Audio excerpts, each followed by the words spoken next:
Lepo pozdravljeni še z moje strani, jaz sem Jaka Čibej in danes vam bom na kratko pokazal, kako izgleda novi vmesnik za Slolex, torej za Slolex 2.0. Prezentacija bo mogoče malo okrnjena, ker nam jo je zagodla tehnika, kot se to rado zgodi, ampak bomo nadoknadili z mojim prenosnikom, tako da predvsem zvočni vidik.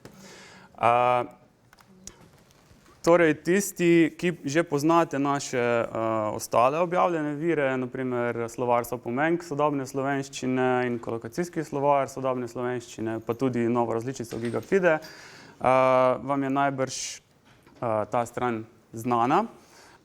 Je v enaki univerzitetno rdeči preobleki kot ostali viri. In tako kot pri ostalih virih imamo na vrhu možnost preklopa v angleško različico vmesnika oziroma nazaj na slovensko ter povezavo na stran o viru, kjer si lahko več preberete o tem, kako je Slolex nastal in kaj vsebuje. To si bomo ogledali pozneje. Zdaj pa predlagam, da si najprej pogledamo iskanje, ki poteka v resnici zelo podobno kot pri ostalih virih. Samo vtipkamo iztočnico, ki nas zanima, na primer optimizirati. In dobimo spustni seznam predlogov, na primer optimizem, optimizacija, optimizirati, optimiziran. Kar je tu različno od ostalih virov, je to, da lahko vpišemo tudi obliko, ne samo osnovne oblike ali leme. Če napišemo na primer odličnega, nam ponudi iztočnico odličen, oziroma če vpišemo popolnemu, dobimo iztočnico popoln. Tako da lahko tudi z iskanjem oblik pridemo do želene iztočnice. Če pa vtipkamo na primer obliko, ki je v Slolexu še ni, na primer avatar, in kliknemo Enter, dobimo sporočilo, da iskanega niza še ni v Slolexu. Lahko pa povem, da si vsa ta neuspešna iskanja zabeležimo in jih nato preverimo pri nadgradnji, ko dodajamo nove iztočnice. Tako da mogoče v Slolexu 3.0, upam, bo tudi beseda avatar. Toliko o iskanju. Predlagam, da si kar pogledamo, kako izgleda, če poiščemo eno iztočnico in si oglejmo voda. Vtipkamo, pritisnemo Enter in dobimo glavno stran s podatki. Pa če začnemo kar pri vrhu, kjer je ta zgornja vrstica, ki vsebuje splošne informacije o iztočnici. Torej, katero iztočnico smo poiskali ter nekaj njenih značilnosti. Na primer, tu piše, da gre za samostalnik, občno ime ženskega spola.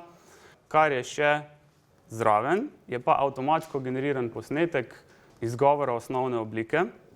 To je tisto, kar je bilo generirano z e-bralcem, kar je prej omenila Špela. Tukaj zvok ne deluje, tako da bom poskusil tukaj. Bodite čisto tiho. Voda.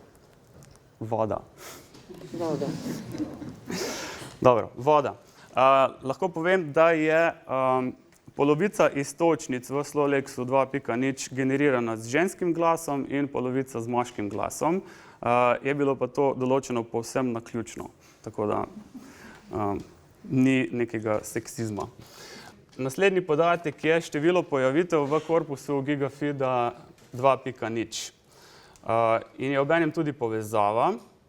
Torej, če kliknemo na njo, dobimo konkordance v korpusu Gigafida, v katerih se iztočnica pojavlja v vseh oblikah. Opozoriti moram tudi, da se lahko ta številka in ta številka nekoliko razlikujeta, ker v Slolexu upoštevamo samo tiste oblike, ki so navedene spodaj.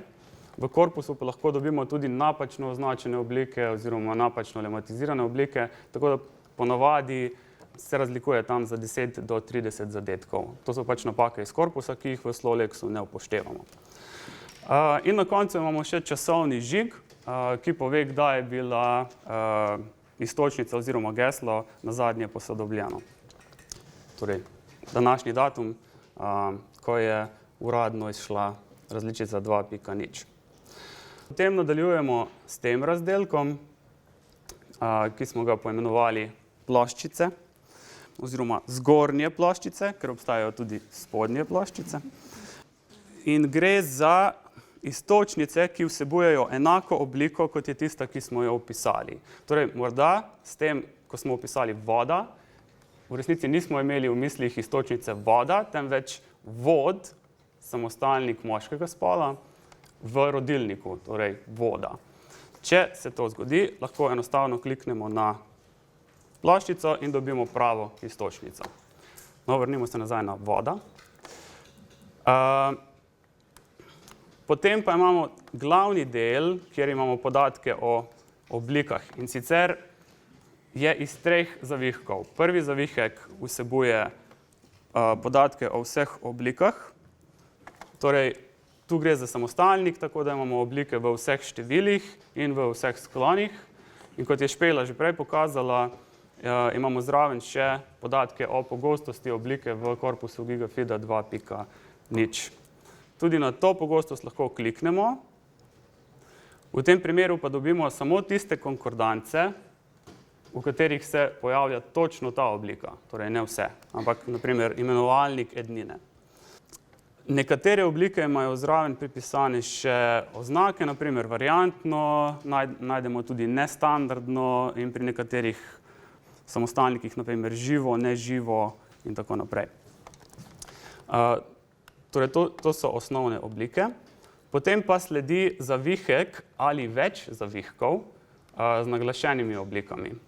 Torej, če kliknemo, v tem zavihku dobimo naglašene oblike iztočnice in pa v drugem stolpcu avtomatsko generiran posnetek in zapis v mednarodni fonetični pisavi IPA.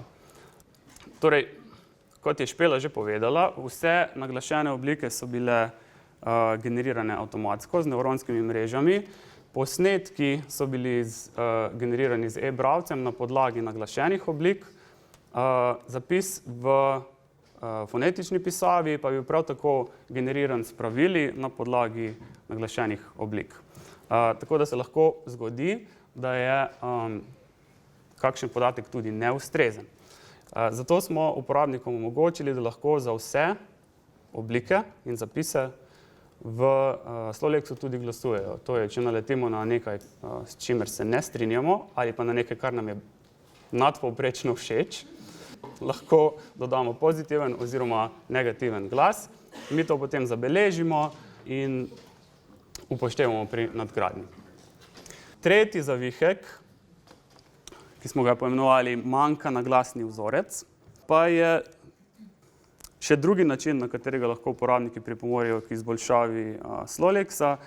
S klikom na ta gumb nam samo sporočite, da menite, da pri tej iztočnici manjka naglasni vzorec. Torej, če si pogledamo, imamo na primer obliko vode, nimamo pa vzorca, ki bi vseboval oblike vode, vodo, vodam in tako naprej. Kar pomeni, da lahko enostavno kliknemo in sporočimo, da tu nekaj manjka. To bomo seveda spet pregledali in poskušali dodati v naslednji različici. Tako, če se vrnemo na oblike in podrsamo navzdol, dobimo spodnje ploščice, ki nadomeščajo torej povezane oblike iz prejšnjega leksikona, oziroma prejšnje različice leksikona. To so tiste, ki jih je prej omenjala Špela, kot besedotvorno povezane oziroma gre za neke besedne družine. V tem primeru imamo na voljo voda kot lastno ime ženskega spola, verjetno kot priimek. Kar je še novo, pa tukaj žal ne bom mogel pokazati, je dodajanje uporabniških posnetkov, ki je pa pravzaprav zastavljeno na zelo enostaven način, tako kot pri sopomenkah. Ni potrebna nobena registracija, samo izpolnimo okvirčke, izberemo si uporabniško ime, kraj odraščanja, kraj bivanja in starost, ter pritisnemo na mikrofon in se lahko posnamemo, kako izgovarjamo voda. In na to dodamo posnetek. Posnetki se na to zbirajo tu spodaj in zanje lahko prav tako kot za avtomatsko generirane posnetke glasujemo pozitivno ali negativno. To je to, če se vrnem na vrh, imamo, tako kot pri ostalih odzivnih slovarjih, tudi možnost, da delimo podatke preko družbenih omrežij, torej bodisi na Facebooku, bodisi na Twitterju. Delimo lahko katerokoli od teh strani oziroma kateregakoli od teh zavihkov, samo s klikom na gumb.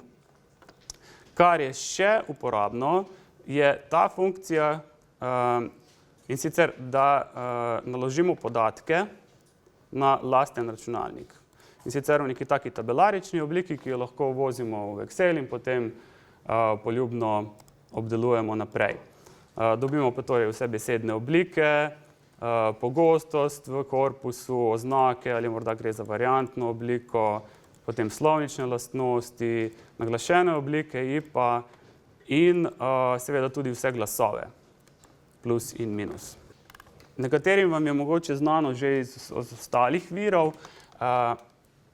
Ta gumb, ki mu pravimo bodisi hamburger, bodisi mrežica, kakor vam je ljubše, nam ponudi povezave na ostale vire CJVT. Torej, če kliknemo na sopomenke, bomo dobili sopomenke za vodo. In potem lahko naprej gremo na kolokacije, dobimo kolokacije za vodo. Pitna voda, odpadna voda, topla voda in tako naprej. Lahko pokažem še stran o viru,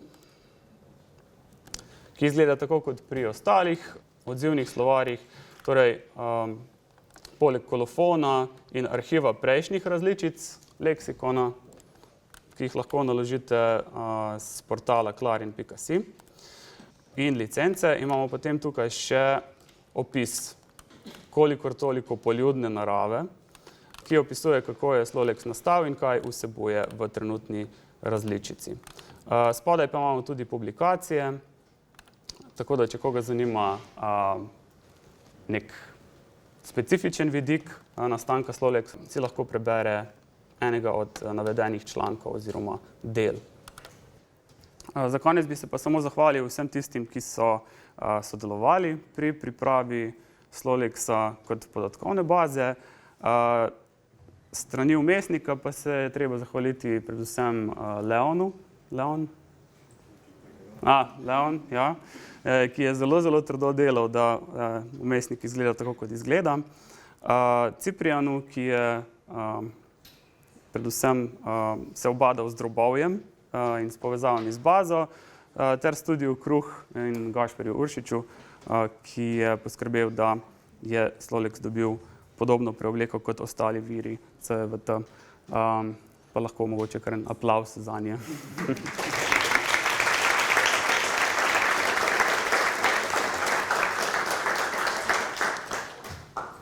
Hvala.